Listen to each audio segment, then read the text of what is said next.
Nous voici au cœur de l'atelier de régénération de batteries au plomb. Ici, chaque jour, c'est un petit bout de la planète qui est préservé.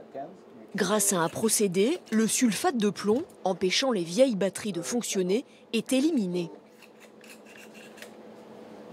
Donc on utilise cette machine qui envoie des impulsions de 300 ampères à basse fréquence et qui va servir à choquer, à casser ce sulfate de plomb et qui va recréer l'état de la batterie. Ces batteries, ce sont celles de chariots élévateurs. En France, on en compte des milliers. Bertrand Coste est le créateur de cette entreprise. Et nous, on se place en amont du recyclage. C'est-à-dire que le recyclage, c'est presque autant carboné que la fabrication de la batterie. Il y a des grossistes, des semi-grossistes, des pré-broyeurs, des broyeurs, des fours. Tout ça, ce sont des acteurs différents qui ne sont pas forcément tous en Europe. Et l'idée, c'est de ne pas passer par la case déchets, de rester en amont du recyclage. Et donc, on est clairement dans la réutilisation. Alors, ça dit quoi, cette batterie ?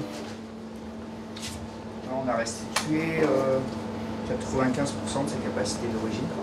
Résultat, ces batteries sont 70 fois moins carbonées que les neuves. Une révolution. Pourtant, la technologie existe depuis près d'un siècle. Les premiers chargeurs à impulsion ont été développés en 1924, donc c'est très très ancien. Sauf que ça a été mis un petit peu sous le tapis par les vendeurs de chargeurs, les vendeurs de batteries et les vendeurs de chariots élévateurs, parce que c'était pas bon pour le business, tout simplement. Parmi les 10 salariés de la boîte, Thomas. Il vient de terminer sa thèse à Montréal. Il est en charge des batteries électriques.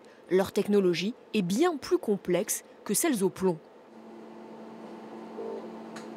Dans une voiture comme une Tesla, vous avez ce qu'on appelle un pack batterie. Ce sont beaucoup de cellules qui sont assemblées ensemble pour avoir une tension nécessaire et alimenter le véhicule.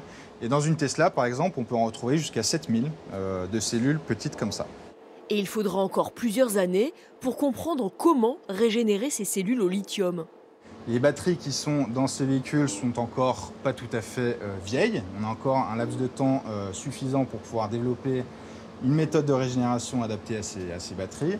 Et on espère que lorsque le parc sera vieillissant et lorsque les utilisateurs auront besoin de changer ces batteries, on aura une méthode de régénération adaptée à ces batteries.